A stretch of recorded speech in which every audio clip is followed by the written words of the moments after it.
Today, Laurie, we have something I know very little about. Whisky. Canmore single malt. Tell me what you know about Canmore. I'm not really sure there's much to know, really. So this is a brand of single malt produced by Charles Edge and Co. Okay. Who I'm sure you're intimately familiar with. Well, Charles Edge is mentioned as the master blender as well on the bottle. Yep. So owner and master blender is the way to do it. Yeah. It's kind of a homage to the Canmore dynasty. Okay. That's all I know. And Canmore is the nickname of King Malcolm III. Love him. Love Malky. And now we've got 2 bottles of whiskey from it, which can never be a bad thing. Yeah, not a bad thing. I think we are fairly sceptical before we even try these. Mm-hmm. So this sort of trend is becoming quite popular, particularly in supermarkets, where the name of the whiskey sounds like a real distillery. Yeah. And you can imagine, tourists or whatever saying, we really love Canmore, really want to visit the Canmore distillery. Yeah. Doesn't exist. It's just a made-up name, a made-up brand.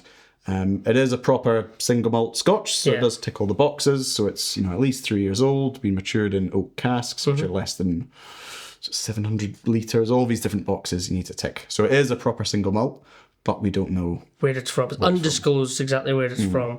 And we have a 12-year-old and just a non-age statement single malt. Yep. So at least there's a range or a portfolio to Canmore, but these could be totally different. These could be from different distilleries. I would be amazed if they are. Yeah, you think it would be a part? Okay. Yeah, which is part of the reason we're doing them together. Mm-hmm. I think doing these separate, I imagine the taste, the profile, our commentary on it is going to be pretty similar. So I'm hoping there's at least some sort of difference. Obviously expecting the 12-year-old to have a bit more depth and a bit more oomph to it, but they're both been diluted to 40%.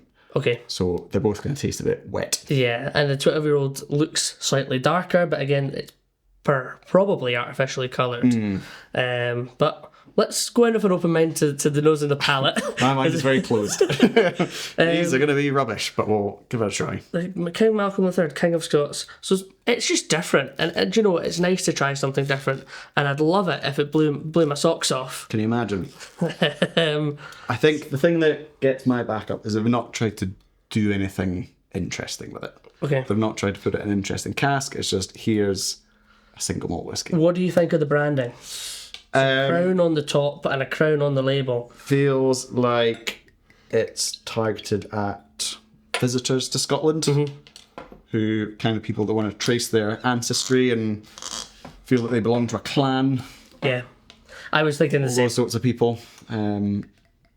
So I'm expecting a simple and approachable whiskey. I think we're going to probably be a bit underwhelmed by it.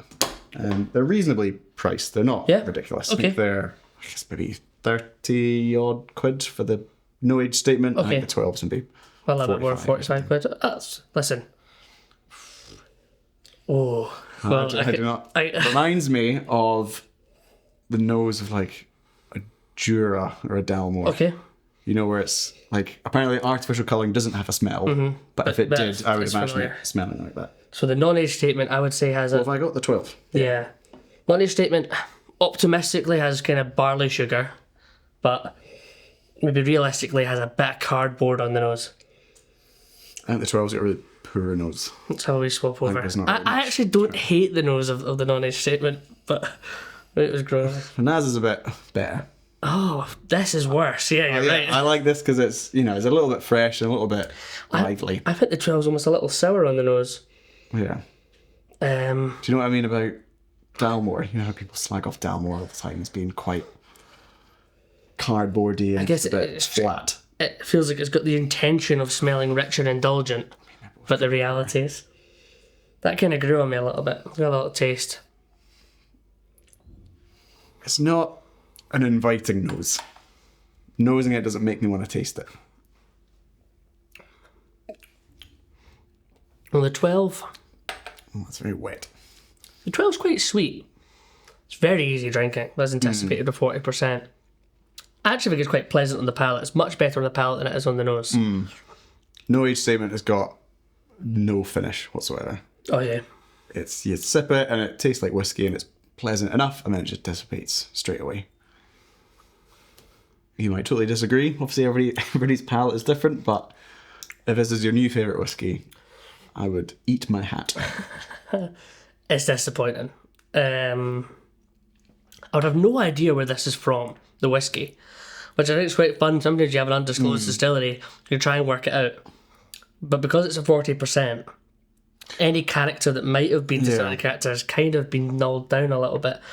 I think I prefer the palate of the 12. I prefer the nose of the non-age statement. I'm the same. And I think they're both quite poor. Yeah. Interestingly, it doesn't state even a region. Like a lot of time it's state, Highland or Speyside. I would comfortably say it's not Islay Island. I think it's probably a generic Highland, generic Speyside. I think it was probably a very affordable pallet of casks or of liquid that they've not had to mature. They've selected the liquid, put it into the bottles, which sometimes can work. Yeah. But maybe we're not the target audience for this. Do you think it's maybe one of these like blank canvas distilleries, like maybe like an Rusk or a big parcel malt, kind of one of the Flora and Faunas could be, or maybe Pernod Ricard could be. Yeah. I feel as you say, the people that are going to be buying this, they don't know what Canmore is. No, it's not relevant. It's a whiskey and it's Scottish and it talks about history of kings and castles. And if you feel a connection with King Malcolm III, this is the whiskey for you. If you don't, then there's certainly better options available for the price. Pleasure to try them though, something a bit different. Is it? Thanks for sharing them. What a waste of time. Cheers. Cheers. If you've enjoyed this video, don't forget to like and subscribe for more Bevvy content. We want to hear what you think, your best whiskey experiences, the whiskies you want to try. It's a really exciting journey we're on, so make sure to join us. Download the Bevvy app on Google Play and App Store to keep track of your whiskey journey, connect with your whiskey friends, keep track of your favourites, anything you could ever want to do with whiskey, all in one place. It's the definitive whiskey companion.